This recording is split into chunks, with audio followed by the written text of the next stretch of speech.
Good afternoon, everyone, and thank you so much for joining us today. A couple people still signing in, so we're going to get started anyway, because I like to start everything precisely at the correct time, which is 1 p.m. Eastern.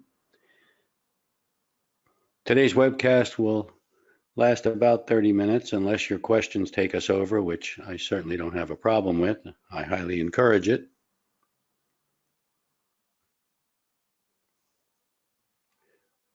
Today's presentation is the 8A program, what it is, and how and do you qualify. My name is Michael Price. I'll be your presenter. And today's webcast will be published on our YouTube channel. Please click the subscribe link and the bell and find out when we have new videos. We're going to be adding a bunch more very soon. Who am I? I'm a service-disabled Vietnam vet. Unfortunately, getting rather up in age, which you'd never know that because I still act like a kid sometimes. I am the oldest GSA consultant. I've worked on the GSA beta teams for SAM, GSA Advantage, and eOffer. 1987-88, I made a decision to only concentrate on the GSA aspects of government contracting because it is the easiest and least expensive way of getting your products and service into the government. And why do I do this? I enjoy doing this. It's an addiction, which is why we now do webinars every Tuesday at 1 p.m. Eastern and publish every one of them on our YouTube channel, which you can get to from our website or directly on YouTube and just search for MarketUS. I got kind of spoiled. My first trip out of the so-called starting gate, if you're a horse race fan, I made a phone call to a little company in Austin, Texas, Dell Computer, who wasn't even called Dell Computer then. And as you can imagine, the rest is, as they say, history 32 years later. So one description, experience matters. There are a number of companies that do what we do. Most of them are relatively new. Most of them have no idea what it takes to understand the underlying regulations and what I call the tricks and traps of both GSA and government procurement, which is all governed by the Federal Acquisition Regulation. Here's what you can expect today. We're going to turn the page to 8A. You're going to learn about it. Some of you may already be in the program. Some of you are wondering how to get into the program. I'm going to help you make that decision and have a couple surprises for you as we move on later. You're going to learn how to qualify and how it can benefit from you. And the old saying is you can't teach a dog new tricks. Well, guess what? I'm an old dog and I learned a new trick, receiving assistance. There's a couple programs within the 8A program that we're going to discuss shortly. Receiving assistance is something I just found out about. And I know that a couple folks that I've seen on every one of our webinars for the last 4 weeks are here again. So it's wonderful. They're collecting their certificates and everything is going to work out fine for them. What is 8A? This is the government's definition. Socioeconomically disadvantaged. Well, that's like saying military intelligence. They both mean about the same.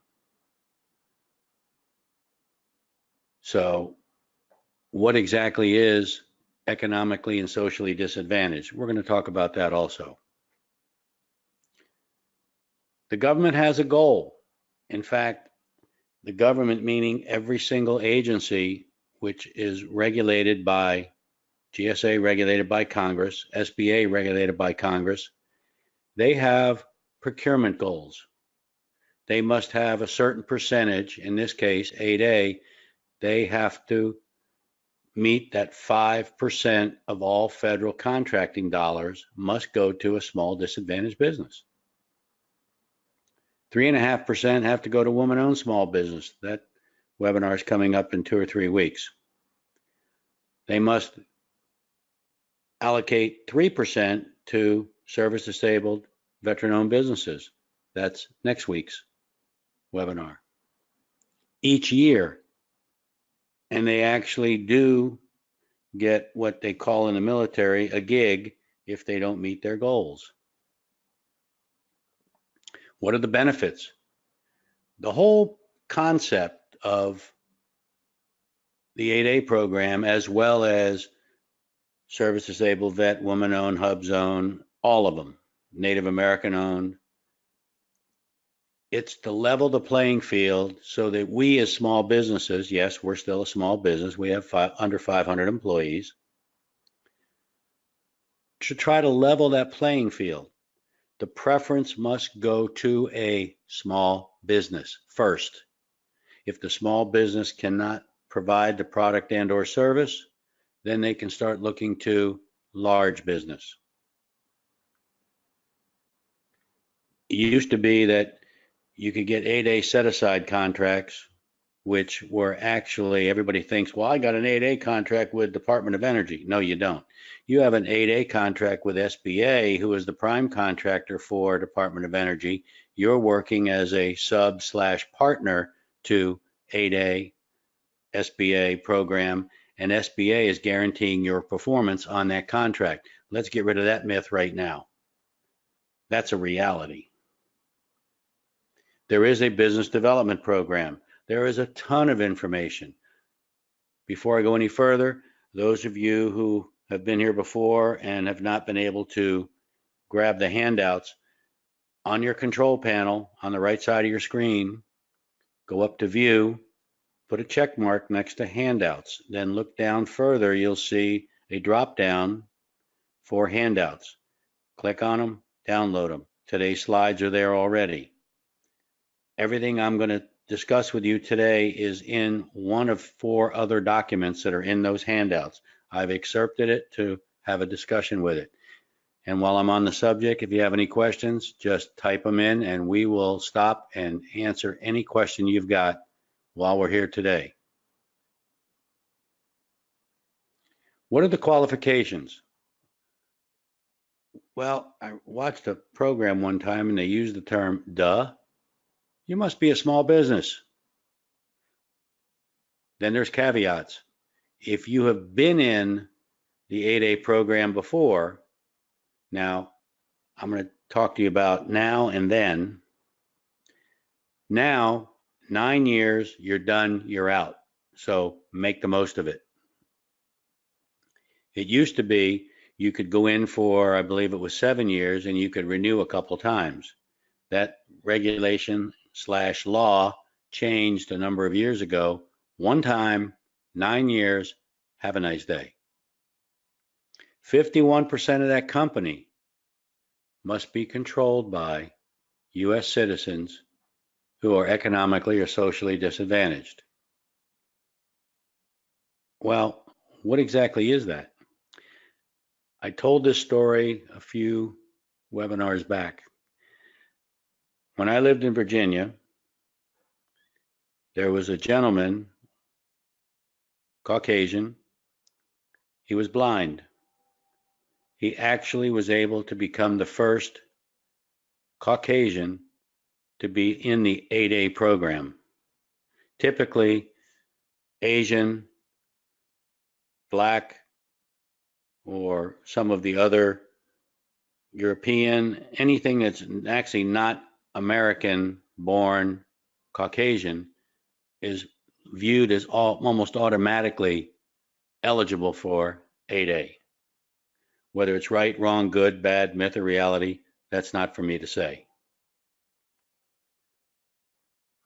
One of the owners must have a personal net worth of $250,000 or less. Then you say to yourself, well, gee, if I got $250,000 of net worth, do I really need this program? Absolutely yes.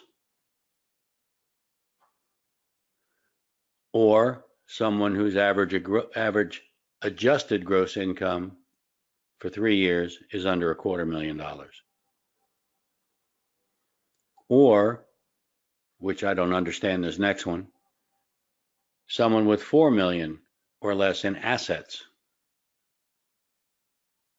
And you must be the manager or owner and manage the day-to-day operations.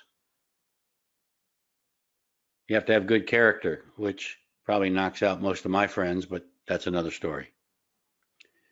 Do you have potential for success?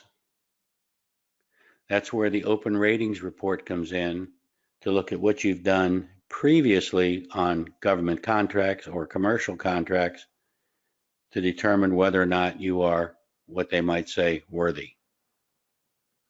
Really not that big of a deal unless you have a problem with the dollars at that point. Then, and we actually had a client that we helped get an 8A, and he had a problem because he couldn't reach the revenue. So we had to wait a year, and he finally got it. I know what you're all thinking and asking to yourself, but how do I get certified? You must be certified. When you get your slides later, when you see the orange highlight, that's a direct link to where you need to be to do what you need to do. And as you see, the last bullet says maximum 9 years. And you cannot go back in. You used to be able to, you can't anymore.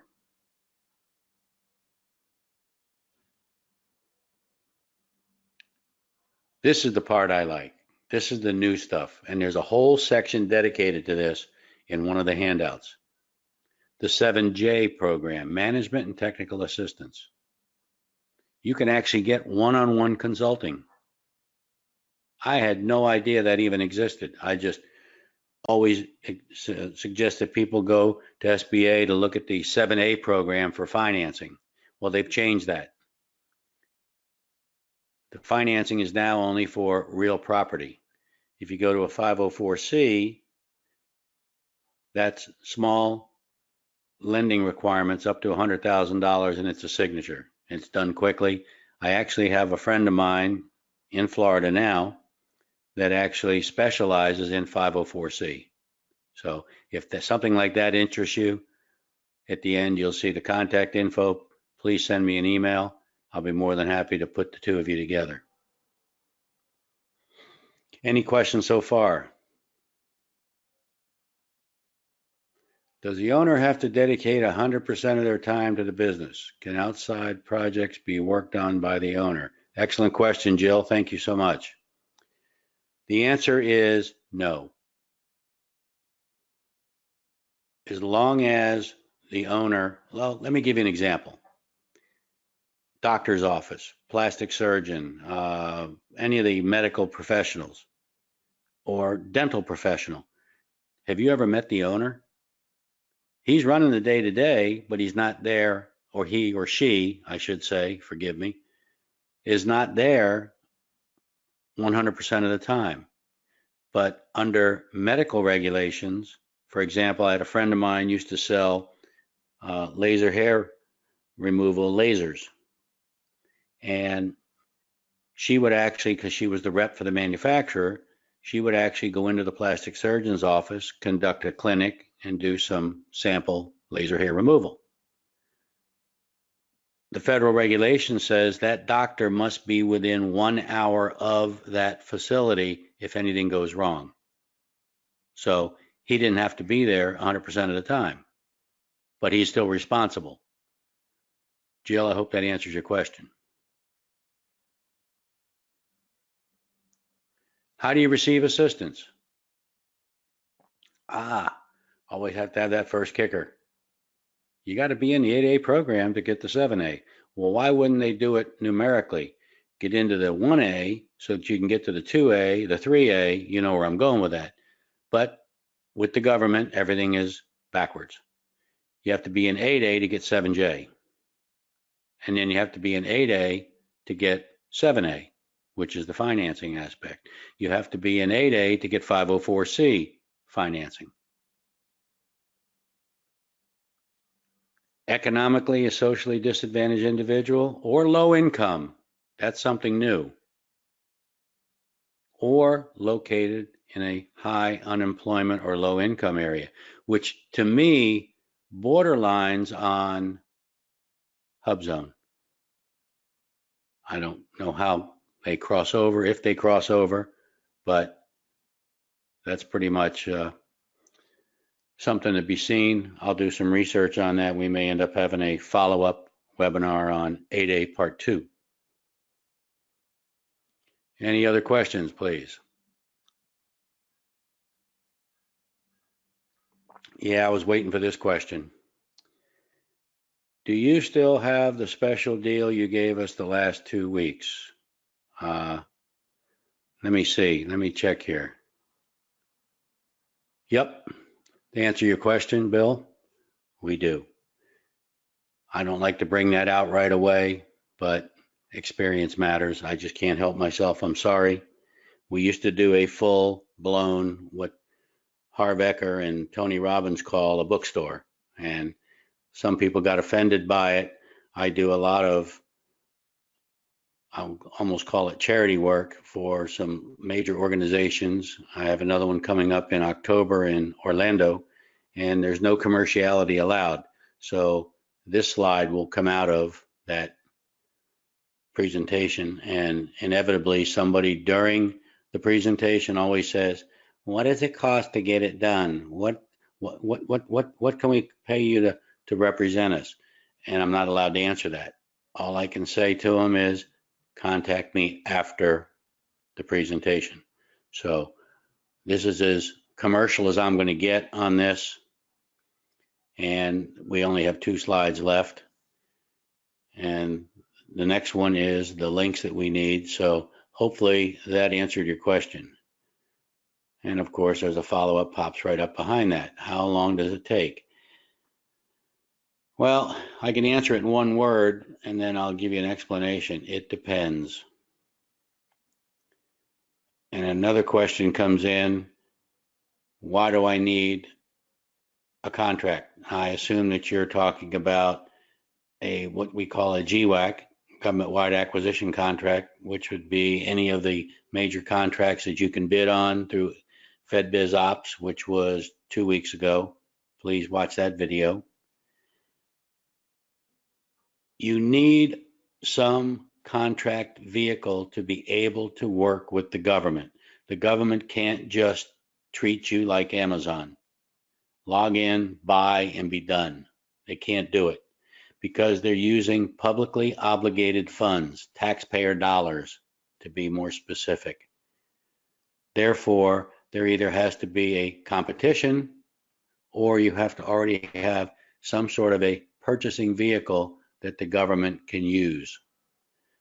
What's the easiest and quickest and actually the longest contract to get is GSA. And it's not a competition. It's really an application. Technically, it's a proposal. Realistically, it's an application because you're not winner take all. It's either you or me. It doesn't work that way. If you apply and you can follow the game plan and the rules, you'll get a contract for 5 years. At the end of 5 years, you'll get up to 3 extensions, which takes you to 20 years. A lot of people don't know that. And nobody really publishes that to tell you, here's what you're going to end up with if you get your $25,000 in sales in the first 2 years and $25,000 every year after that, including the 3 extensions. There's a lot of changes going on at GSA right now. And a lot of that is what they call order level material. If you're selling computers and the buyer says, well, I need to buy a set of pots and pans. Can you provide those? You're allowed to provide those even though they're not on your contract. Hopefully that answers your question. back to the question of how long does it take? Anywhere from the shortest I've ever done was 4 days. The longest was a year. I don't count the VA, which took almost 2 years for my client to get their contract, and it was not their fault, it was VA's fault. But I read an article this morning that the VA is, Umberto, I'll get to your question in just a moment. The VA is now negotiating with GSA to move their contracts, which were their application process was an absolute mess. It was a Word document that you filled in the form. On the Word document, they either A, lost it, B, it didn't save correctly. It was a mess. They're talking about bringing their VA contracts up under the e-offer system, which makes it completely automated and almost probably 70% web-based now. So we see the times improving, typically 30 to 90 days. But GSA says, well, we want 120 days. Well, what you want and what you get are two different things. And there are some tricks that we can help you with that will help speed that process up. I'll tell you what one of them is right now. I like giving stuff away free. Anybody who right now is trying to work with an agency and they keep getting asked that question, do you have a GSA contract? Do you have any contract? Do you have any vehicle that I can buy from you other than small purchase, which is up to $3,500? And I know that some of you are sitting there saying, I don't need a contract. I did $400,000 in business last year on small business threshold of $3,500 with credit cards. Guess what, ladies and gentlemen? That gravy train is going to crash, because as soon as that buyer gets audited, and they will get audited, every one of them gets audited for this exact violation. It's called the Competition and Contracting Act. If you violate that, which says, I'm giving you the synopsis of 4 or 5 pages of it. If you have a requirement that exceeds a small purchase threshold of $3,500, when I first started this, it was $2,000, then $25,000, then $3,000, then $35,000. You're required to combine those requirements and put it out for competition, comma, unless you can place the order against the GSA contract, which has no upper limit. Each order right now for IT, for example, is $500,000. Another article I read says that's going away. They're not going to have a maximum order anymore. So think about your future in government procurement. And that's the reason we're all here. That's the reason you registered with SAM, even though you went through that debacle, which is a few weeks ago on the SAM debacle, that even though you went through that whole thing with that notarized letter, certified notarized letter, that's to protect you, even though I have one client, took them 3 months to get their registration reactivated. It was a mess.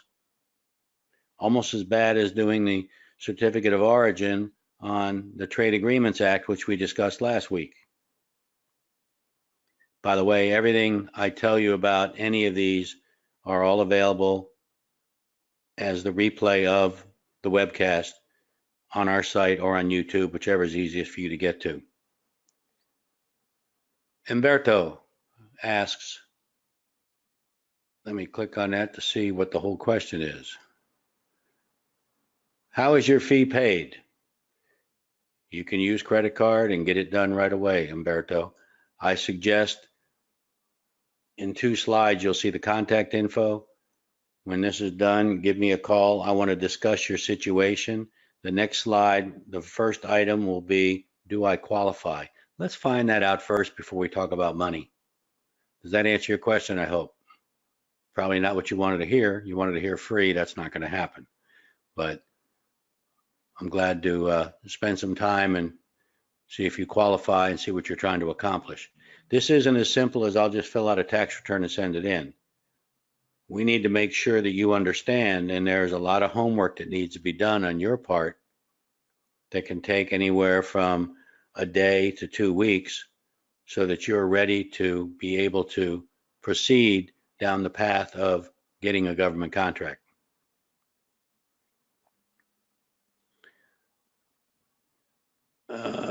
Jill, let me see what I got here. Does the no more than 70% of income from one source rule still apply? I'm going to stick my neck out, Jill, and say no, because I didn't read it. I mean, you might be, if anybody's ever read Rich Dad, Poor Dad, I think it's on page 3. Robert Kiyosaki, longtime friend, has put together a quadrant, and it's 4 squares. In the top left, you have employee. Bottom left, you have self-employed. Top right is business owner. Bottom right is investor. Which are you? Not you, Jill, but okay, you, Jill, which are you? Are you self-employed, business owner, or investor? My guess is, because of your question, you're in the bottom right, which is investor, which is where you need to be, like somebody like Warren Buffett, but unfortunately will never be that rich. Nothing precludes you from having multiple businesses. The business that's doing the 8A program is the only one that matters. And I did not read anywhere where it said anything about 70% of the income from one source. The problem is your net worth and your assets. That's what you need to look at. If your net worth is over 250,000, you might have a problem. If your assets are over 4 million, you definitely have a problem, because chances are the first one is going to be over 250, second one's over 4 million. They're going to say, thank you, but you don't need us and we don't want you. So hopefully that answers your question. Any other questions?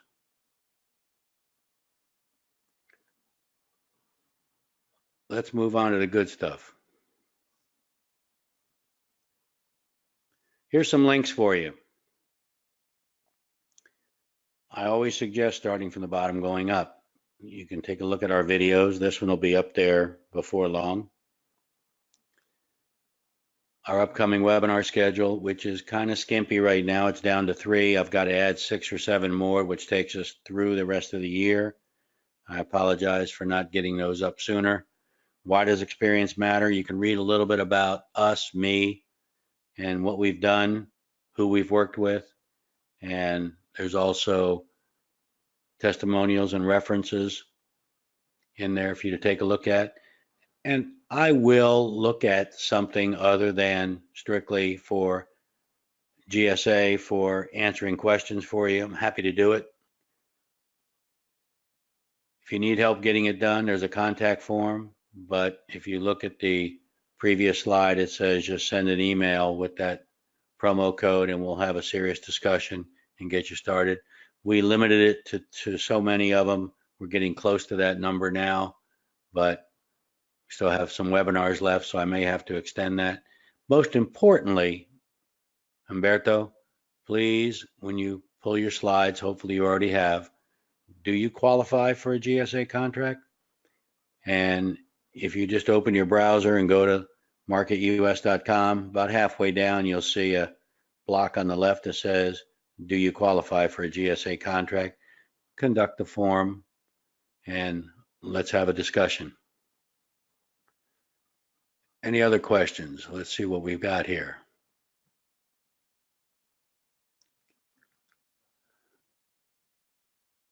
What about FBO? I just shortened that one. If you go back and watch the video that we did 3 weeks ago, I believe, 2 weeks ago, I don't have them in front of me, so I can't help you. There's a whole video on that webcast for FedBiz Ops. And those of you who are veterans, service disabled veterans, next week you're going to love the woman-owned business folks. 2 weeks from, I believe it's the 25th. The 18th is veterans. The 25th is woman-owned. And then I'll have some more of them up there in the meantime. Our marketing folks, I know, sent out another web blast. So you may be getting another email in your inbox. We always welcome new folks joining us. And we love the education process. There's our contact information if you need it. And amazing, it's exactly 1:30, which is right where I wanted to be when this was all said and done. Are there any other questions, ladies and gentlemen? Oh, got one. Jill, I like you just coming up with some fantastic questions. Let me look at this one real closely here. And thank you for making me go over my 1:30 commitment, which is fine. I think we went to an hour, 100 or 40 minutes last time. So I can earn 100% of my income from only one source or contract and qualify for 8A. Two caveats, Jill. Total income, net worth. If it's over 250, you got a problem. If your assets are over 4 million, you got a problem.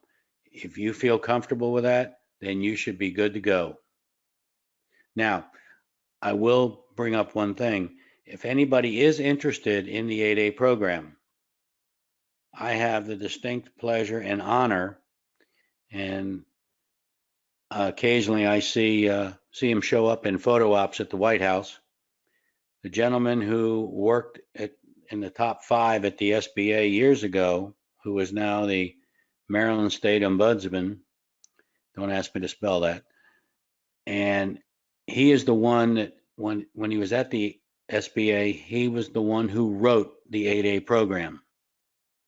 And those of you that are interested, I can put you in touch with him. When you send me that email with the promo code, please just mention like to get a hold of Roger, and I'll do an introduction and he'll help you with your 8A application. And from what I remember, I had a client use him, and he's very reasonable, and he will tell you you should or shouldn't. Now, how long does it take for 8A to get approved? I forgot to bring that up. I actually talked with the program office in West Virginia, where all applications are processed for 8A. An application that's done correctly and properly and timely will get approved in 4 days. Sometimes 2 days, could be a number of hours, is exactly what I was told by the young lady that handles all the incoming. So it's very important, just like GSA, it's very important to have whatever you're submitting to be complete, accurate, and clean.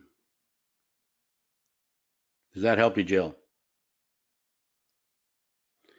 If there are no other questions, does everybody have their handouts? Please tell me you do.